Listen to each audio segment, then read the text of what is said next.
जय हिंद दोस्तों, SI study point में आप सबका बहुत बहुत स्वागत है। आज है 18 सितंबर और हम बात करेंगे उन सुर्खियों के बारे में जो एग्ज़ाम के पॉइंट ऑफ व्यू से काफ़ी इम्पोर्टेंट है। तो हम बात करते हैं। हमारा पहला क्वेश्चन है, हाल ही में भारत का सबसे बड़ा फ्लोटिंग सोलर पीवी प्लांट कहाँ चालू हुआ? ए तमिलनाडु, बी उत्तराखंड, सी कर्नाटक, डी आंध्र प्रदेश। तो इसका सही आंसर है डी आंध्र प्रदेश। आंध्र प्रदेश में भारत का सबसे बड़ा फ्लोटिंग सोलर पीवी प्लांट लगाया गया है। तो आंध्र प्रदेश का गठन कब हुआ था? तो आंध्र प्रदेश का गठन 1 नवंबर 1956 को हुआ था। और इसके सीएम कौन है इस समय? इसके सीएम जो है वाईएस जगनमोहन रेड्डी हैं। इसके गवर्नर कौन है आंध्र प्रदेश की? तो विश्वभूषण आंध्र प्रदेश के गवर्नर हैं। इसमें राज्यसभा सीट कितनी है? इसमें लोकसभा सीट कितनी है? 25। और राज्यसभा सीट कितनी है? 11। विधानसभा सीट कितनी है? 175। और विधान परिषद में कितनी सीटें हैं? 58। दरअसल भारत में जो है 6 राज्यों में, पहले 5 थीं, लेकिन जब से आंध्र प्रदेश 2 भागों में हुआ, आंध्र प्रदेश अलग होकर के तेलंगाना बना, तब से जो है विधान परिषद भारत में 6 राज्य में। एक है यूपी में है, दूसरी बिहार में है, और तीसरी जो है महाराष्ट्र में, चौथी कर्नाटक में, 5वीं जो है आंध्र प्रदेश में, और 6ठी तेलंगाना में। नेक्स्ट हम बात करते हैं, हाल ही में अमित नारंग को किस देश का अगला राजदूत नियुक्त किया गया? अमित नारंग को किस देश का अगला राजदूत नियुक्त किया गया है? ए है ओमान, बी है यमन, सी मालदीव, डी तुर्की। तो इसका सही आंसर है ए ओमान। ओमान में अमित नारंग को अगला जो है राजदूत नियुक्त किया गया है। तो ओमान की कैपिटल क्या है? ओमान की कैपिटल मस्कट है। इसकी करेंसी क्या है? तो ओमानी रियाल है।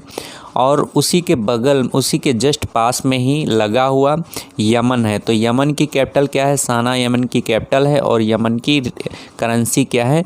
तो यमन रियाल यमन की कैपिटल है। नेक्स्ट हम बात करते हैं, हाल ही में भारत और किस देश ने आपदा जोखिम न्यूनीकरण और प्रबंधन के क्षेत्र में सहयोग पर समझौता किया है? A Chile, B Australia, C Argentina, D Italy. तो इसका सही आंसर है डी इटली। इटली ने भारत के साथ आपदा और जोखिम न्यूनीकरण प्रबंधन के क्षेत्र में सहयोग किया है। इटली है, तो इटली की कैपिटल क्या है? इटली की कैपिटल है रोम, और इसकी करेंसी यूरो है। ये कहाँ का है? किस महाद्वीप में पड़ता है इटली? इटली यूरोप महाद्वीप में पड़ता है। पहला ऑप्शन इसमें चिली, ऑस्ट्रेलिया और अर्जेंटीना। चिली जो है लिथियम के भंडार इस यहाँ पे सबसे ज़्यादा पाए गए हैं। पहले नंबर पे लिथियम के भंडार पाए गए। लिथियम क्या है? लिथियम का यूज बैटरी में होता है। और दूसरे नंबर पे लिथियम के भंडार जो है ऑस्ट्रेलिया में पाए गए हैं। और तीसरे नंबर पर लिथियम के भंडार जो है अर्जेंटीना में पाए गए हैं। तो ये इन 3 देशों में लिथियम के भंडार हैं।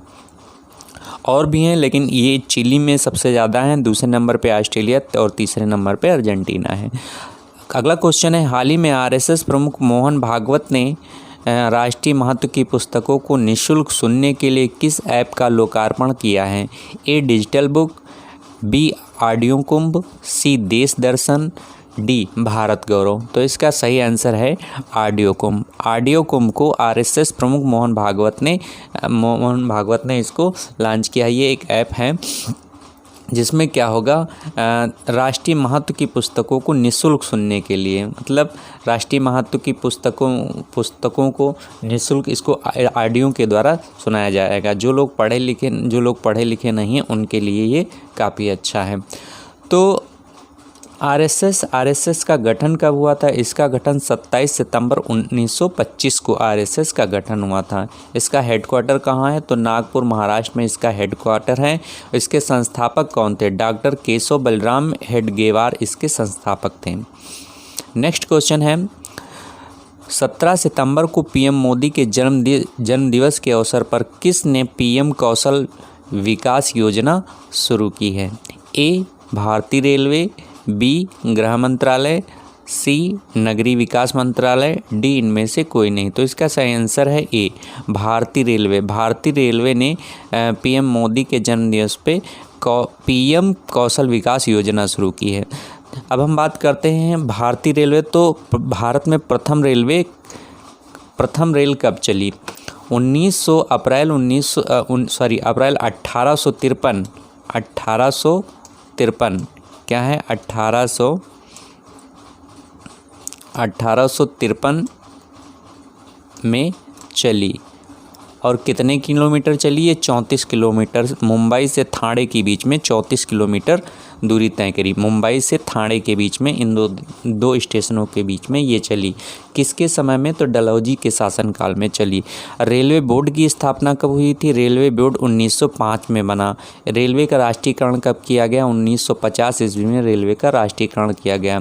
पहले रेल मंत्री कौन थे? तो पहले रेल मंत्री अशरफ अली थे 1946 से 1945 तक। 1946 से 1947 तक। आज और अभी कौन है रेलवे मंत्री? अश्विनी वैष्णव इसके आज के जो है रेल मंत्री हैं। अगला क्वेश्चन है, सेवा समर्पण अभियान पीएम मोदी के जन्म दिवस पर किसने शुरू किया?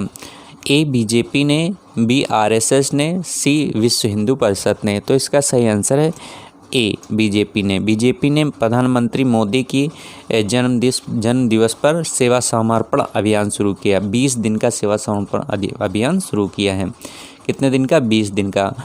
पीएम मोदी की बात करते हैं तो ये पीएम बनने से पहले कहाँ के सीएम थे? गुजरात के सीएम थे। 2001 से लेकर 2014 तक गुजरात के ये सीएम रहे हैं और ये 2014 से अब तक पीएम रहे हैं।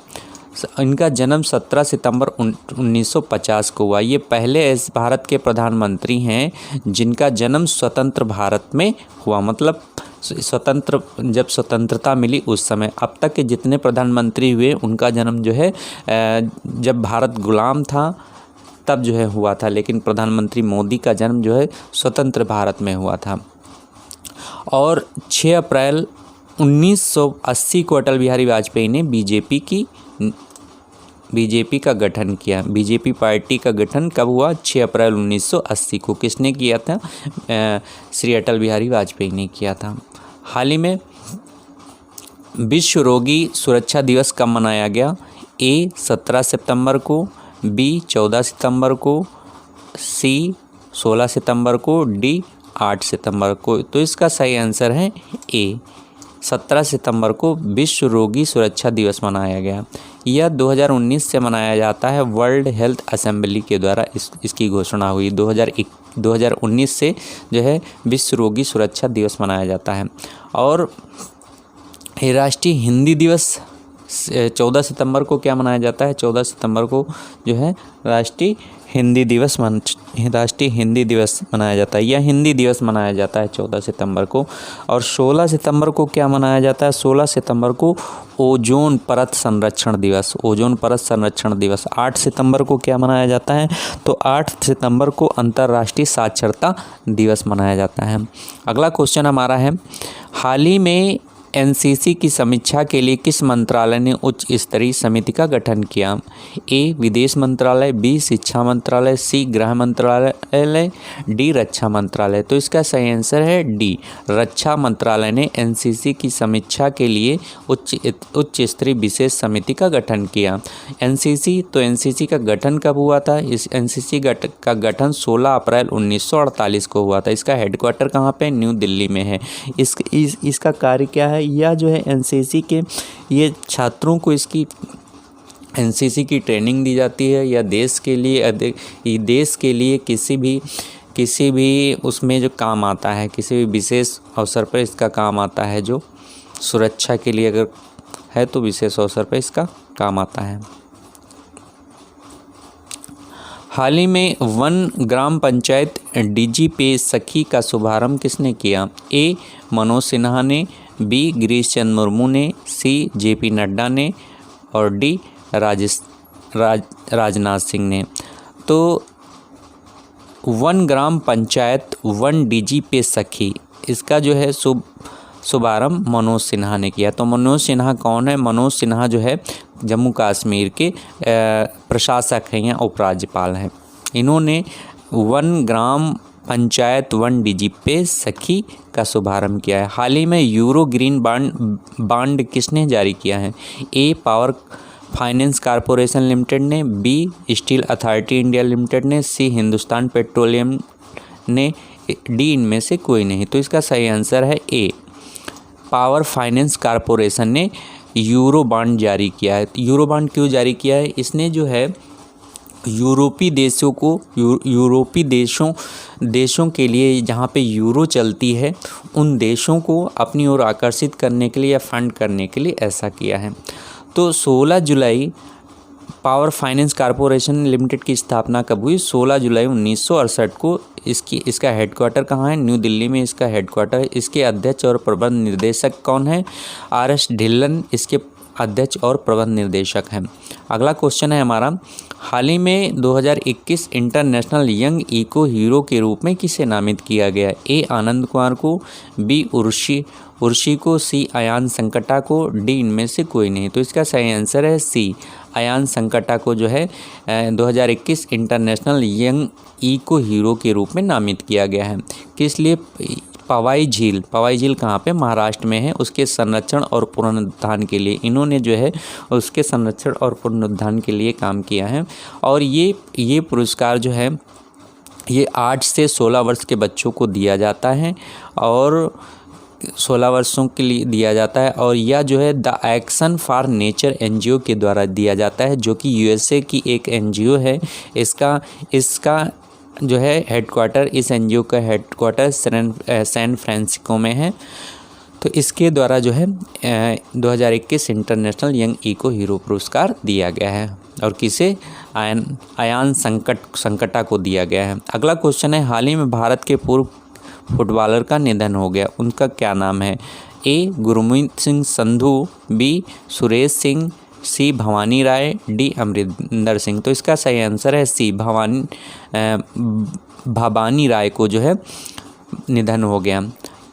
अब देखते हैं भारत जो है फुटबॉल फेडरेशन की स्थापना कब हुई? तो इसकी जो है 1937 ईस्वी को इसकी स्थापना हुई। और फीफा की स्थापना या गठन कब हुआ? तो 1904 को। इसका हेडक्वार्टर कहाँ है? ज्यूरिख स्विट्जरलैंड में इसका हेडक्वार्टर है। तो इसका नाम ऑल इंडिया फुटबॉल फेडरेशन, इसका फुल फॉर्म है ऑल इंडिया फुटबॉल फेडरेशन। और इसका football international federation association, football international federation association ये इसका फुल फॉर्म है। अब 17 सितंबर के हमारे क्वेश्चन थे, यमन की राजधानी और मुद्रा क्या है? तो यमन की राजधानी क्या है? साना यमन की राजधानी है। इसकी मुद्रा क्या है? यमन रियाल इसकी मुद्रा थी। और ओमान की राजधानी और मुद्रा हमने पूछा, तो ओमान की राजधानी मास्कट है और इसकी मुद्रा क्या है? ओमानी रियाल। ये है यमन, ये यमन है और ये ओमान है। इसकी यहाँ पे मास्कट यहाँ पे इसकी कैपिटल है और साना यहाँ पे इसकी कैपिटल है। तो ये 2 देश थे जिनकी हमने मुद्रा और राजधानी पूछी थी। और पूछा था सऊदी अरब की राजधानी और मुद्रा क्या है? तो सऊदी अरब की राजधानी रियाद है और इसकी मुद्रा सऊदी रियाल है। तो इस तरह जो है हमने एशिया के लमसम पूर्वी देश ख़त्म कर दिए थे, बता दिया था कि उसकी राजधानी और मुद्रा क्या है। अब इसके जो है एशिया के पश्चिम या दक्षिण पश्चिम में हैं। अब हम पूरे एशिया की इसी तरह धीरे धीरे एक एक करके जो है बात करेंगे। तो आज के हमारे क्वेश्चन हैं, इज़राइल की राजधानी और मुद्रा क्या है? और दूसरा जॉर्डन की राजधानी और मुद्रा क्या है? तीसरा सीरिया की राजधानी और मुद्रा क्या है? ये हमारे क्वेश्चन है। पहला इज़राइल की राजधानी और मुद्रा क्या है? दूसरा जॉर्डन की राजधानी और मुद्रा क्या है? तीसरा सीरिया की राजधानी और मुद्रा क्या है? तो दोस्तों, यदि हमारा वीडियो पसंद आया हो तो आप इसे लाइक करें, शेयर करना ना भूलें। मिलते हैं नेक्स्ट वीडियो के साथ।